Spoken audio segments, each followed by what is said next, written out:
Assalamualaikum warahmatullahi wabarakatuh.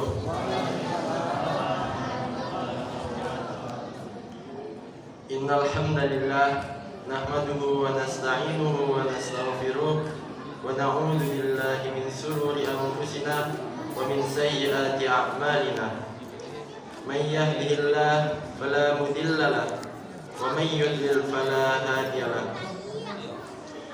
Asyhadu an la ilaha illallah wahdahu la syarika lah wa asyhadu anna Muhammadan abduhu wa rasuluh sallallahu alaihi wasallam la nabiyya ba'da.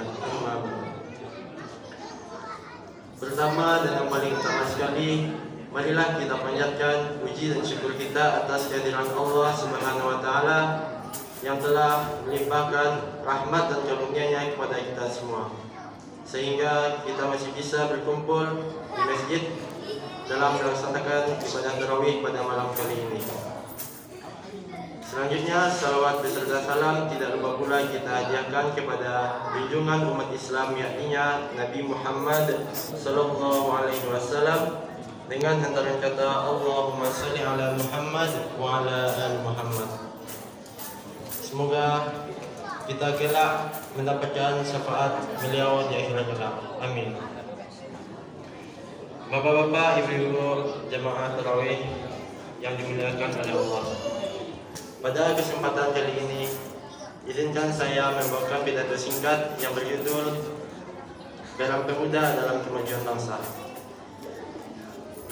Masa depan suatu bangsa, negara, dan dunia tidak akan pernah lepas dari peran para pemuda. Karena pemuda memiliki kelebihan dibanding para orang tua, anak kecil yang sudah anak kecil yang baru masuk ke usia remaja. Bisa karena ketahanan tubuh, dia pikir, kestabilan mental, dan lain sebagainya. Presiden pertama Indonesia Bapak Bapak Bung Karno pernah mengungkapkan kehebatan para pemuda dengan perkataannya yang fundamental, yaitu beri aku pemuda akan mengucapkan dunia.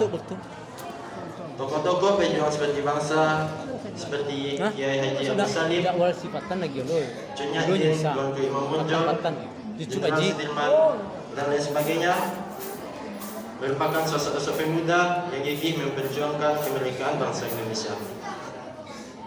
Bapak-bapak, ibu-ibu jemaah tarawih yang dimuliakan oleh Allah, hari ini kita berbicara tentang bangsa, tetapi sesungguhnya Al-Quran mengajak kita berbicara tentang masa depan, dan masa depan itulah yang bernama pemuda. Posisi pemuda dalam Islam sangat penting. Kata pemuda dalam Al-Quran disebutkan sebagai sosok yang memiliki mental tangguh, berani melawan kebatilan, seperti kisah Ashabul Kahfi yang dikisahkan menolak Raja Daqyanus untuk menyembah berhala, dan kisah 7 pemuda yang bersembunyi di dalam gua selama 309 tahun. Ini juga disebutkan dalam Al-Quran dengan kata fityah, yang berarti para pemuda, sebagaimana firman Allah dalam Quran surat Al-Kahfi ayat 13 yang berbunyi, A'udzubillahi minasyaitonirrajim, Bismillahirrahmanirrahim, Nahnu naqussu 'alaika naba'ahum bil haqq, innahum fityatun amanu bi rabbihim wa zidnahum huda. Yang artinya, kami kisahkan kepada Muhammad cerita ini dengan benar. Sesungguhnya mereka adalah pemuda-pemuda yang beriman kepada Tuhan mereka, dan kami tambah pula untuk mereka petunjuk. Allah tidak menyebut mereka sebagai orang tua, bukan pula pemimpin negeri, tetapi fityah berasal dari kata fata yang bermakna pemuda. Karena iman yang berani lahir dari jiwa yang muda, bukan dari jiwa yang takut kehilangan kenyamanan. Bapak-bapak dan ibu, ada kata mahfuzat Arab yang berbunyi, Laisa fata man yaqulu kana abi wa likana al-fata man yaqulu ha anada. Yang artinya, bukan dikatakan seorang pemuda atau pemimpin jika bicaranya membanggakan kehebatan orang tua. Ini ayahku, ini bapakku, atau yang lainnya. Tetapi yang dikatakan dengan seorang pemuda atau pemimpin adalah yang bicara ini adalah aku. Bapak-bapak, ibu-ibu yang dimuliakan Allah, hanya kemudian karena masih usia muda belum stabil, maka usia ini sangat rentan terhadap perilaku kemaksiatan. Hal ini menjadi tantangan bagi kaum muda agar bisa mengendalikan hawa nafsu sehingga bisa selalu menjaga ketakwaan kepada Allah. Dalam satu hadis yang diriwayatkan oleh Abu Hurairah yang artinya ada 7 golongan yang akan mendapatkan naungan Allah pada hari yang tidak ada naungan kecuali miliknya, yaitu hari kiamat.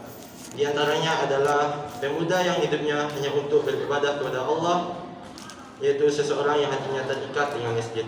Hadis riwayat Al-Bukhari. Artinya apa? Pemuda yang beriman merupakan kekuatan dalam peradaban. Pemuda tanpa iman awalnya kehancuran bangsa.